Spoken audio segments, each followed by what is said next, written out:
Hello friends, अशोकाश में आपका स्वागत है।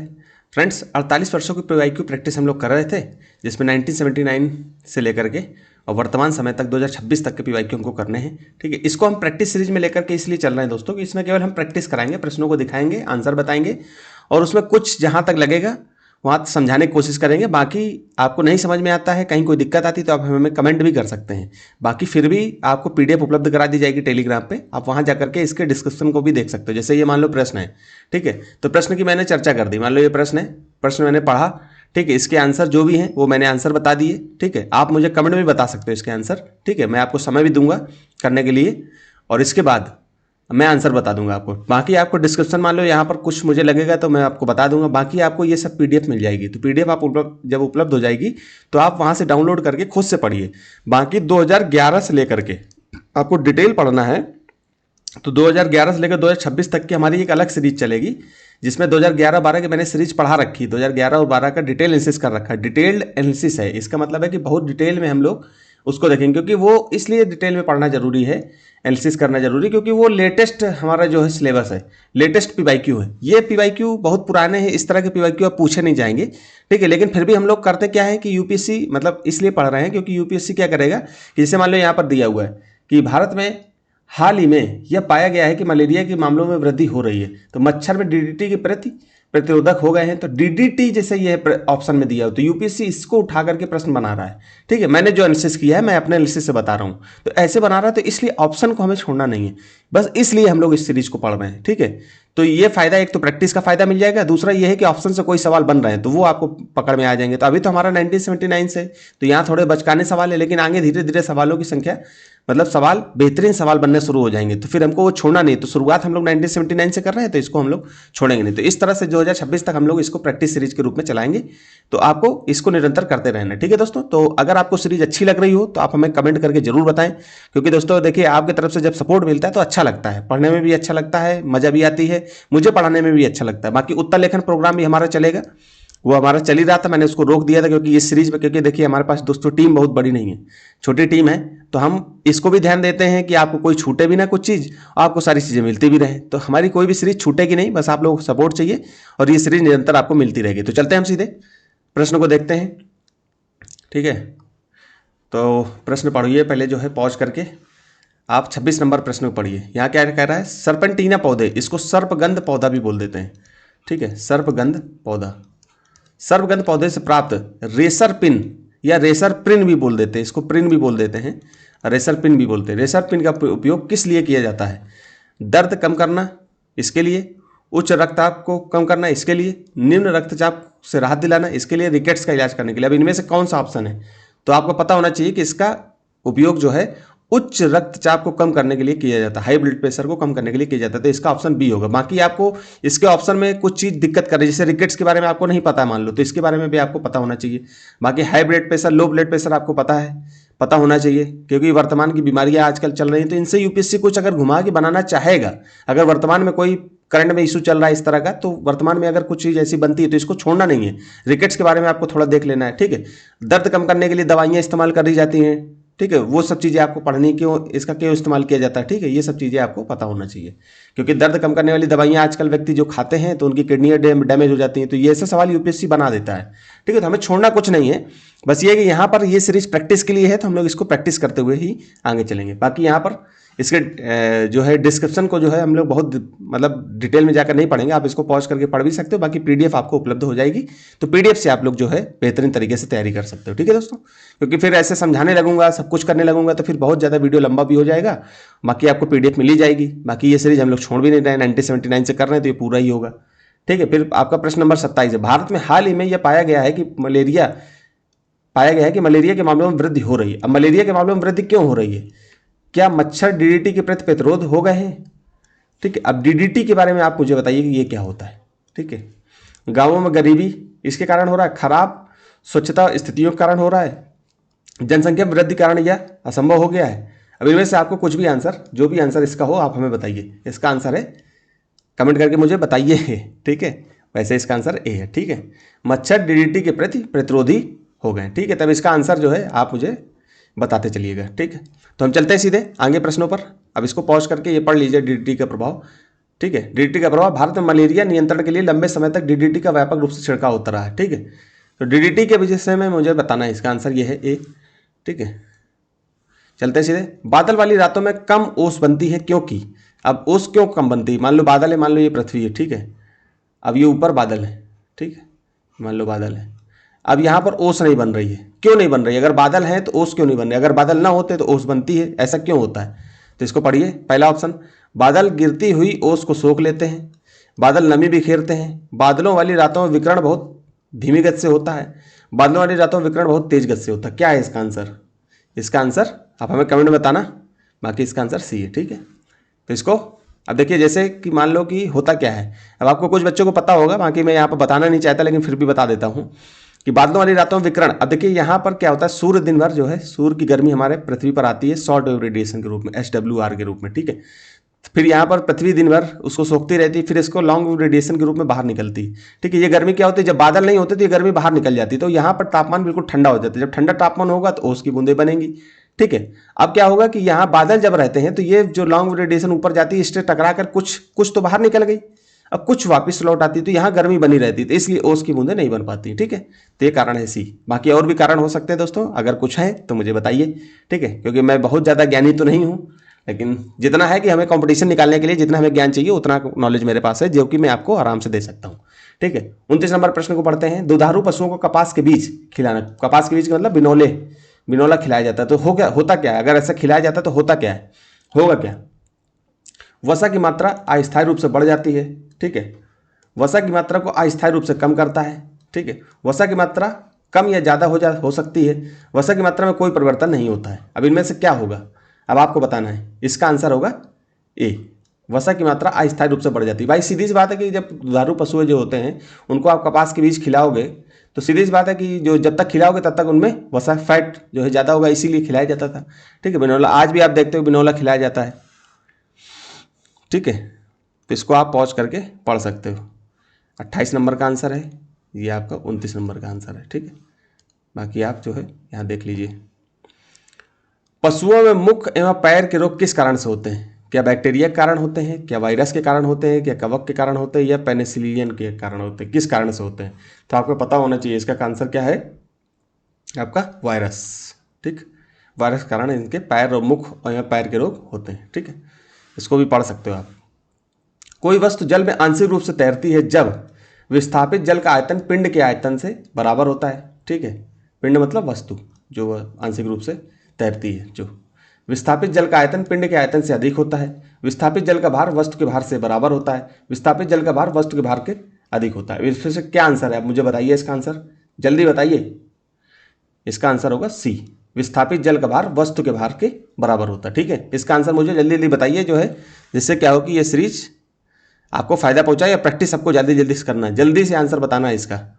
ठीक है, 30 नंबर क्वेश्चन है, इसको देख सकते हो आप। फुट एंड माउथ डिजीज जो होती है FMD, ये विषाणु के कारण होती है। ठीक है, बी नंबर था। बाकी आपका विस्थापित जल का भार वस्तु के भार के बराबर होता है। ये भी इसमें लॉ ऑफ फोटेशन लगता है, उत्प्लावन का सिद्धांत लगता है, वो सब आप इसमें पढ़ सकते हो। ठीक है, बहुत ज़्यादा डिटेल में बताऊंगा तो फिर इससे क्या होगा, वीडियो लंबा हो जाएगा। ठीक है, हम लोग कहाँ तक कर लिए थे? हाँ, 31 नंबर कर लिया, 32 नंबर क्वेश्चन करना है।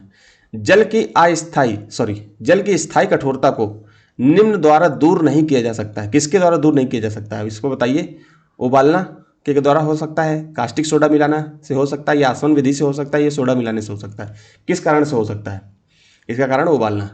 ठीक है, जल की स्थायी कठोरता को निम्न द्वारा दूर नहीं किया जा सकता, उबालने की विधि द्वारा दूर नहीं किया जा सकता। अब इसको पढ़ना, जब ना समझ में आए अब मुझे कमेंट करना, क्योंकि डिटेल में हम जा नहीं सकते हैं। ठीक है, इसका नंबर प्रैक्टिस सीरीज है, हमको प्रैक्टिस करनी है क्वेश्चन की और तेजी से निकलना है। ठीक है, फिर 33 नंबर प्रश्न है। गर्मी के मौसम में अत्यधिक पसीना आने से व्यक्ति को कमजोरी महसूस होती है क्योंकि वाष्पीकरण के माध्यम से अधिक पानी की हानि होती है, वाष्पीकरण के माध्यम से लवणों की हानि होती है, वाष्पीकरण के माध्यम से कार्बोहाइड्रेट की हानि होती है, ऊपर उल्लेखित सभी कारक। अब इनमें से आंसर कौन सा है, जल्दी से बताइए आंसर, तेजी से, मैं वेट कर रहा हूं आपका, जल्दी बताइए। इसका आंसर होगा ए, वाष्पीकरण के माध्यम से अधिक पानी की हानि होती है। ठीक है, मैं आपको समय दे रहा हूं जो है सॉल्व करने का, आप मुझे कमेंट करके जरूर बताना दोस्तों, कमेंट करोगे तो मुझे भी अच्छा लगेगा।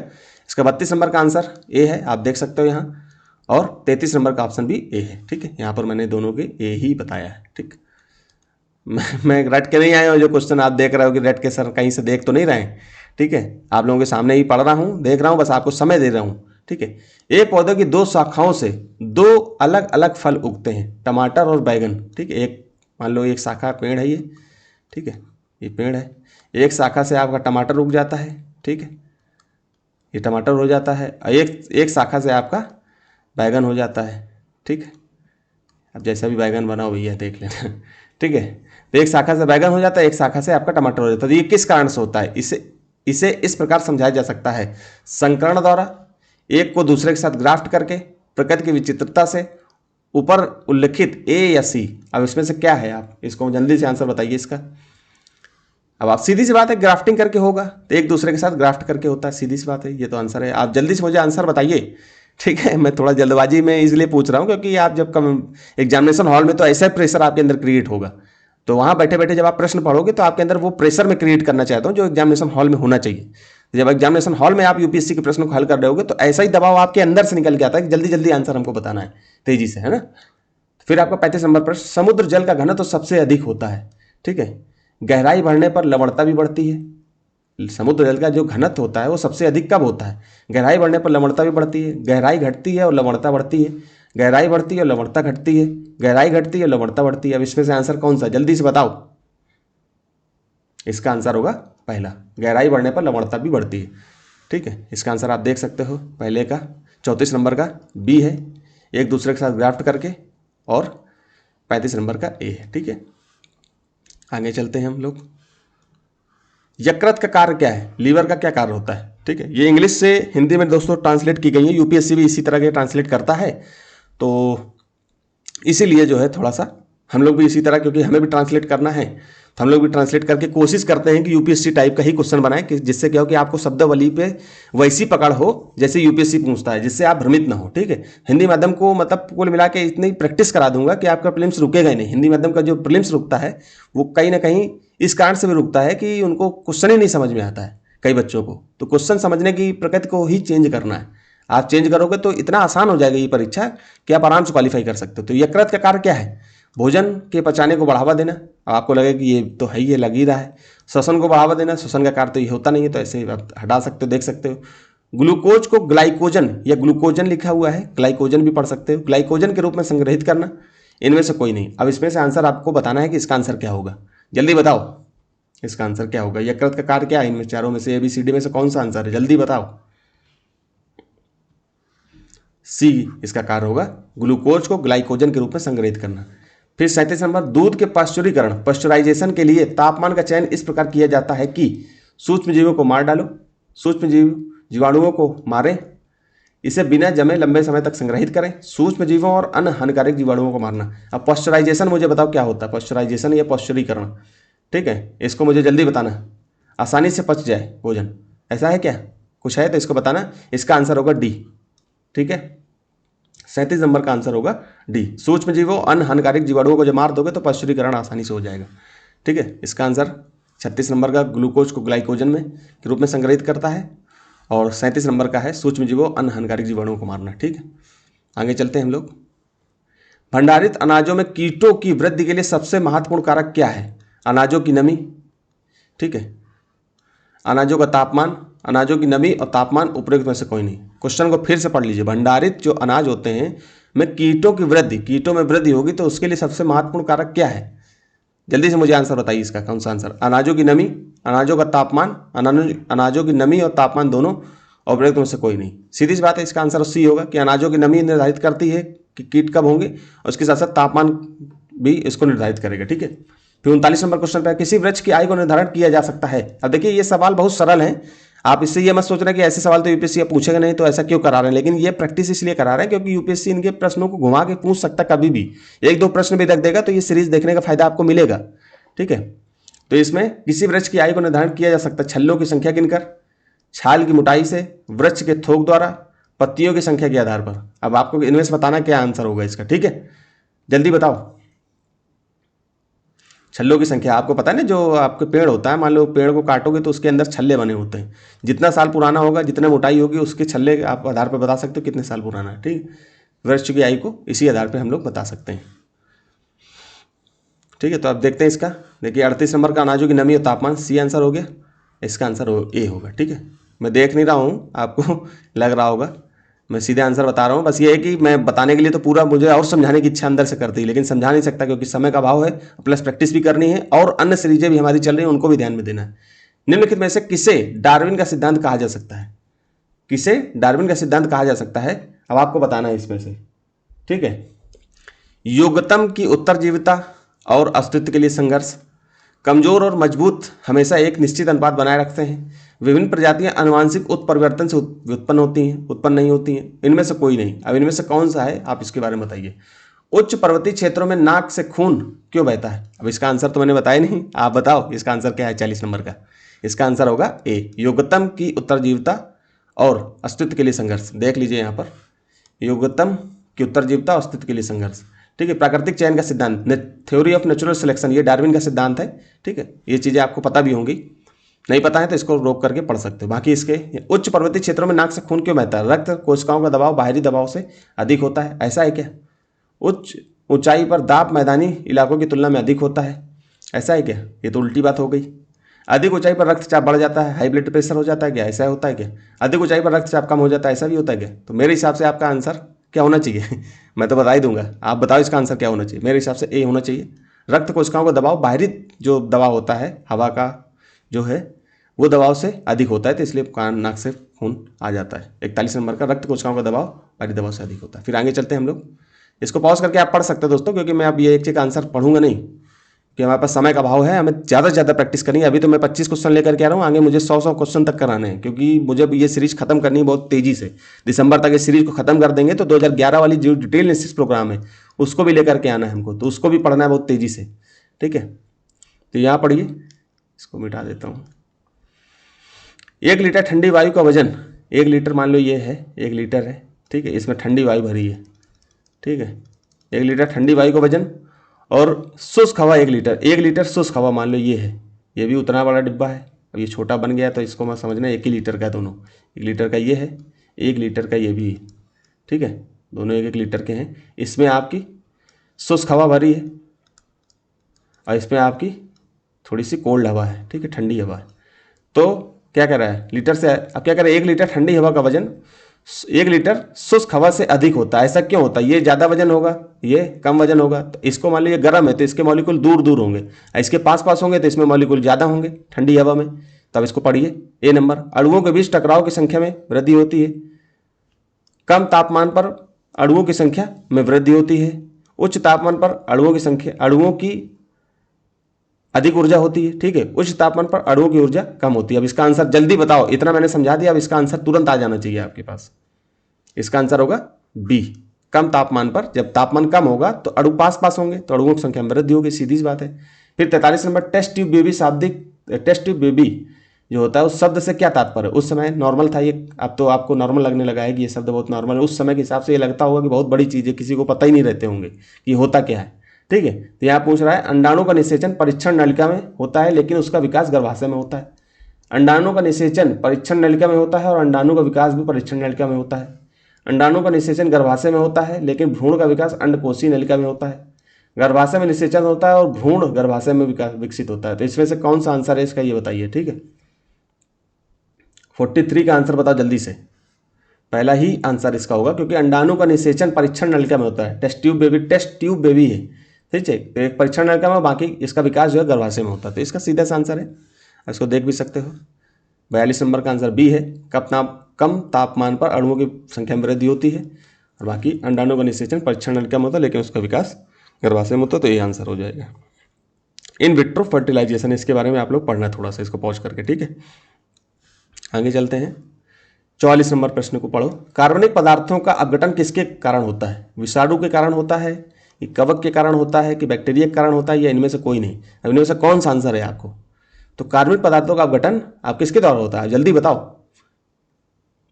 इसका या तो बी होगा या तो सी होगा या दोनों होगा, क्या होगा? दोनों होना चाहिए। बैक्टीरिया भी हो सकता है, कवक भी हो सकता है, दोनों अपघटन करते हैं। ठीक है, तो मेरे हिसाब से ज़्यादा उपयुक्त आंसर इसका सी होना चाहिए, वैसे दोनों हैं। ठीक है, इसको पढ़ते हैं और भी देख लेना इसको आंसर। ठीक है, या चलो देख ही लेते हैं। क्या क्या कह रहा है? 44 के लिए सबसे उपयुक्त उत्तर बैक्टीरिया और कवक दोनों ही है, क्योंकि पारिस्थितिकी तंत्र में ये दोनों मुख्य अपघटक डिकम्पोजर होते हैं। हालांकि यदि दोनों में से किसी एक को प्राथमिकता देनी हो तो बैक्टीरिया को अधिक प्राथमिकता माना जाता है, क्योंकि ये मिट्टी और पानी में सबसे व्यापक रूप से और तेजी से अपघटन करते हैं। ठीक है, फिर अपघटन जो डिकम्पोजर बैक्टीरिया, जीवाणु और कवक दोनों ही मृत पौधों और जानवरों के जटिल कार्बनिक पदार्थों को सरल अकार्बनिक पदार्थों में तोड़ते हैं। ठीक है, तो बैक्टीरिया की भूमिका क्या होती है? बैक्टीरिया मुख्य रूप से नम और कम अम्लीय वातावरण में तेजी से कार्बनिक पदार्थों को अपघटन करते हैं। कवक की भूमिका, कवक जटिल और कठोर कार्बनिक पदार्थों जैसे पौधे कोशिकाओं में मौजूद सेल्यूलोज और लिग्निन को तोड़ने में मदद करते हैं, माहिर होते हैं। ठीक है, सिंपल सी सवाल है। फिर पढ़ते हैं 45 नंबर। ऊर्जा वृद्धि और स्फूर्ति के लिए जिम्मेदार कार्बोहाइड्रेट, प्रोटीन और विटामिन क्रमशः किससे प्राप्त होते हैं? अनाज, दूध और सब्जियां से, दूध, दालें और अनाज से, दूध, दालें और सब्जियों से, दालें, सब्जियां और अनाज से। अब इनमें से क्या है आंसर? आपको पता है कार्बोहाइड्रेट आपको अनाज से मिलता है, प्रोटीन आपको दूध से मिल जाता है कॉमन तरीके से, और विटामिन वगैरह आपको सब्जियों से मिल जाती है। तो मेरे हिसाब से इसका आंसर ए होना चाहिए। बाकी हम लोग देख भी लेते हैं, इसका आंसर ए ही है 45, अनाज, दूध और सब्जियां। ठीक है, पढ़ भी देते हैं। प्रश्न में पोषक तत्वों का क्रमशः ऑर्डर पूछा है। ठीक है, मतलब कि इन ऑर्डर मिलान करना है।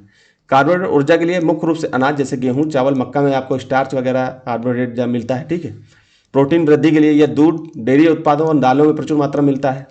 बाकी विटामिन स्फूर्ति और सुरक्षा के लिए मुख्य रूप से सब्जियों और फलों में प्राप्त होता है। इस प्रकार सही क्रम आपका अनाज, दूध और सब्जियां होगा। ए ऑप्शन ही आपका सही होगा। ठीक है, आगे पढ़ते हैं। चलिए, जब किसी बंद कमरे में दरवाजे के छोटे से छेद से प्रकाश प्रवेश करता है तो सामने वाली दीवार पर बाहर स्थित इमारत का प्रतिबिंब उल्टा दिखाई देता है। इसका कारण क्या है? इसका कारण यह है कि छेद उत्तल लेंस की तरह कार्य करता है, प्रकाश छिद्र के किनारों में वक्रता ग्रहण करता है, प्रकाश के सरल रेखीय संचरण के संबंध में है, यह छेद अवतल लेंस की तरह कार्य करता है। अब इनमें से कौन सा ऑप्शन है?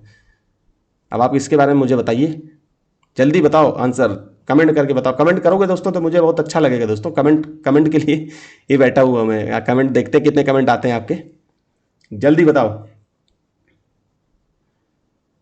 बताया भैया, जल्दी बताओ। प्रकाश के सरल रेखीय संचरण के संबंध में। ठीक है, सी ऑप्शन सही होगा।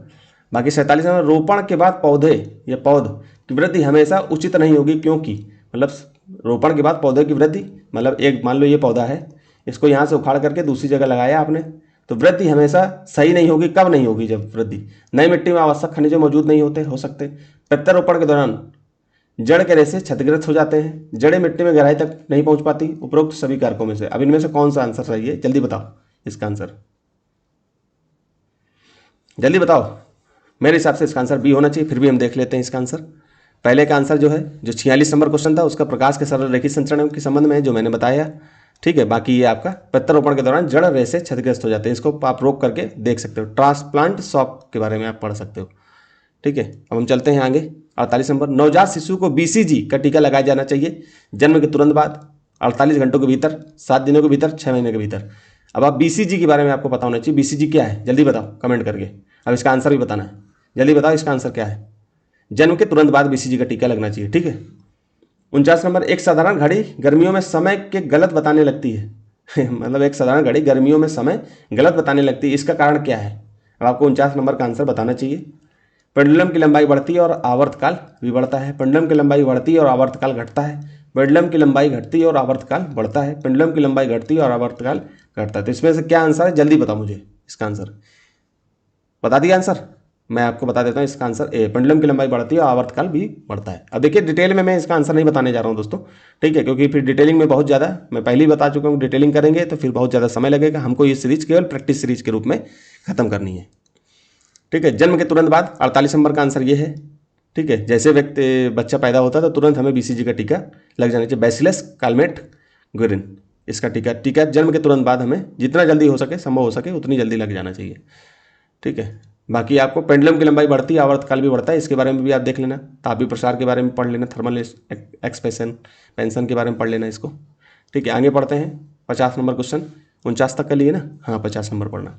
मैदानी इलाकों की तुलना में ऊंचाई वाले क्षेत्रों में गेंद अधिक ऊंचाई तक उछलती है। मतलब आप जो मैदानी क्षेत्रों में गेंद को ऊपर उछालोगे और फिर अगर आप पहाड़ों पर चले जाते हो वहाँ उछालते हो, तो ऐसा क्या है? इसका कारण अधिक ऊंचाई तक क्यों जाती है पहाड़ों पर? इसका कारण क्या है? अधिक ऊंचाई वाले क्षेत्रों में दबाव मैदानी क्षेत्रों की तुलना में कम होता है। क्या सही है? अधिक ऊंचाई पर गुरुत्वाकर्षण के कारण नीचे की ओर लगने वाला बल कम हो जाता है। ये तो कैसी बात होगी? उल्टी बात होगी। विरल वायु गेंद को कम प्रतिरोध प्रदान करती है। क्या यही आंसर है? पहाड़ियों पर आप अधिक ऊर्जावान हो जाते हैं, इसलिए जितना अधिक बल लगाया जाता है गेंद उतनी ही ऊंची चली जाती है। क्या ऐसा कारण है क्या? अब इसमें से क्या कारण है, जल्दी बताओ। मेरे हिसाब से सबसे उपयुक्त आंसर होगा इसका सी, क्योंकि वायु जो होती है विरल हो जाती है तो गेंद को कम प्रतिरोध, क्योंकि जब आप नीचे से गेंद, जब आप मैदानी क्षेत्रों में गेंद फेंकते हो तो वायु उसको रोकने का प्रयास करती है। जब आप ऊपर वाले क्षेत्रों में पहाड़ी इलाकों से फेंकोगे तो वायु विरल हो जाती है, तो वायु क्या होगी, उसको कम प्रतिरोध प्रदान करेगी तो गेंद ऊपर तक जाएगी। सीधी सी बात है। इसका आंसर मेरे हिसाब से सी होना चाहिए। विरल वायु गेंद को कम प्रतिरोध प्रदान करती है। ठीक, यहाँ पर पढ़ सकते हैं, इसको रोक करके, इसको पॉज करके पढ़िए।